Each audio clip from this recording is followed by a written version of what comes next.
When she died aged 122, Jean-Louise Calment set the record for being the world's oldest person. But it seems she has competition. Over the past 20 years, tech entrepreneur Dave Asprey has spent millions of dollars in his quest to find the answer to eternal youth. And as he claims he's confident he'll live to at least 180 years old, Dave is joining us now from his home in Vancouver Island. Good morning, Dave. He's got his glasses on that limit blue light. We'll come to those in just a moment. Let me give you, just give everyone watching a touch of your sort of pedigree here. Silicon Valley investor, a best-selling author, podcast host, radio presenter, created Bulletproof Coffee, the father of biohacking with an Instagram following of over 300,000, claims to be the first person ever to sell something over the internet. A T-shirt with "Caffeine is my drug of choice" written on it while still at college. So that's who you are. And you've also made a hell of a lot of money, which is helpful in what you're doing now. So can you explain one of the things that was mentioned in there, which is vital to what you're doing, biohacking?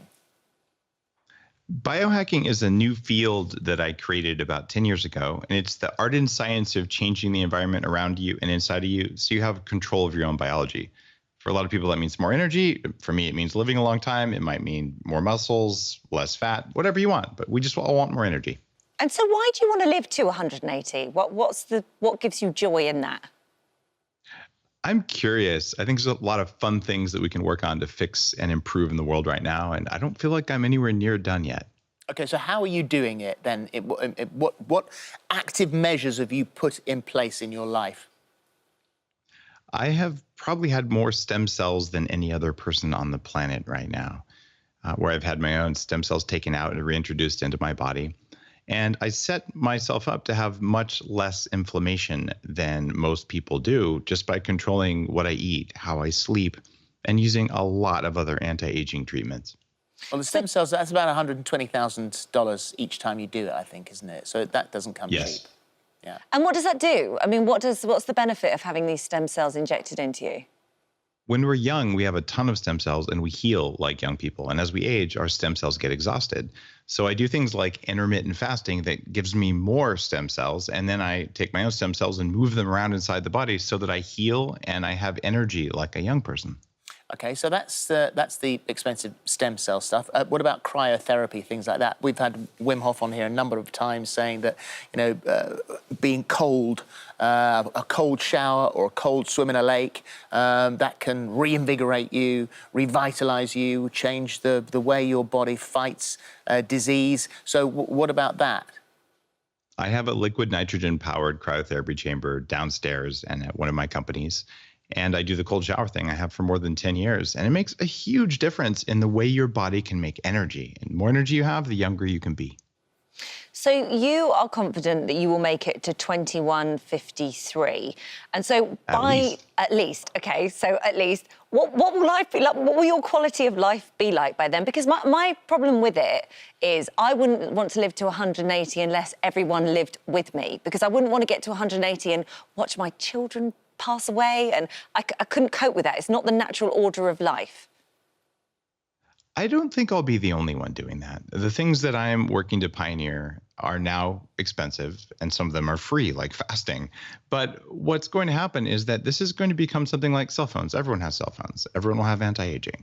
And you go back 30 years, very few people had cell phones. So change can happen rapidly in society. There will be many people who are under 40 right now who are walking around under their own power, perfectly happy, highly functional, who are more than 100 years old. It is guaranteed, given the speed of progress. And is your wife doing this with you? Yeah, my wife's a medical doctor, and she's all on board. We're racing to see who can hit 180 first. So she's doing the stem cells, the cryotherapy, the whole thing. The whole thing. Probably not quite as aggressively as I do, but she is doing really, really well and exceptionally healthy. We both are. But you weren't always, because when you were younger, you had an issue with your weight. I weighed 50% more than I weigh now. I don't know what it was in stone, but it was 300 pounds. I was quite fat, and eating less and working out more didn't work. It turns out what we eat matters a lot more than how much we eat. Maybe when we eat also is a really big variable that we didn't used to know about. It's not about calories. It never was. Well, it's that works out to about 23 stone in old money here. So just explain about the eating then, because you say that intermittent fasting has been an important key for you.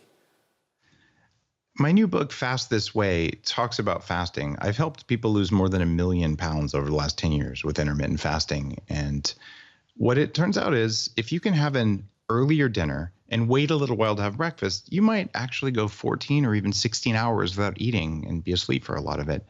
If you do that one thing without even changing your diet, your chances of getting diabetes go down. And if your chances of diabetes go down, your chances of heart attacks and strokes and cancer and Alzheimer's disease all go down. And those are the diseases of aging. If you don't get those when you're 90, you're going to like your life. Okay, so you've got some, I mean, obviously this is very expensive and people don't have access to some of the equipment that you've got in your lab, but you do have some tips for us. And your first one, I think you just mentioned, is skipping breakfast is important. That's part of the fasting process. Skipping breakfast is really important. And if you can learn this simple trick of intermittent fasting, which is what Fast This Way is all about, what you find is that you have more energy that day, you start to lose weight, and you start to feel better. So it isn't a suffering thing, it's a benefit thing. The other thing you can do to live longer is have dinner early. If you have dinner even just an hour earlier, that gives you 1 more hour where your body doesn't have any food in your stomach, and that's when your body goes in and repairs itself. But if there's always food in your stomach, your body's digesting the food instead of repairing your cells. The other thing to do is learn to sleep well. And a lot of people go to sleep, but they don't get good quality sleep. I was terrible at sleeping, and I've gotten to the point now where I get really, really good sleep. In fact, better sleep than most 20-year-olds get, even though I'm more than twice that age. You need to move 20 minutes a day, but you only need to walk. You don't have to do something crazy. And once or twice a week, you need to move really fast for about 10 minutes. And that's the minimum effective exercise dose. More than that might be better, but isn't necessary. And skip breakfast. Good. Skip breakfast. It's that easy. And there's some things you can do when you're skipping breakfast that'll turn off hunger that are the subject of the new book.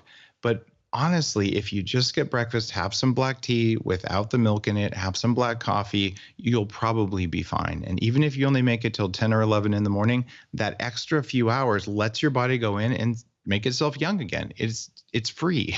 It's cheaper than free. You'll You don't have to probably buy be fine. breakfast. So anyone who faints on the bus can say, by the way, it probably didn't work for me. Very few people will faint if they have breakfast 2 hours later. All right. Oh, it's fascinating, and good luck to live to 180. There you go. That's the book we're talking about here. Fast This Way. Dave Asprey, thank you. Take care. Thank you. Thanks, Dave.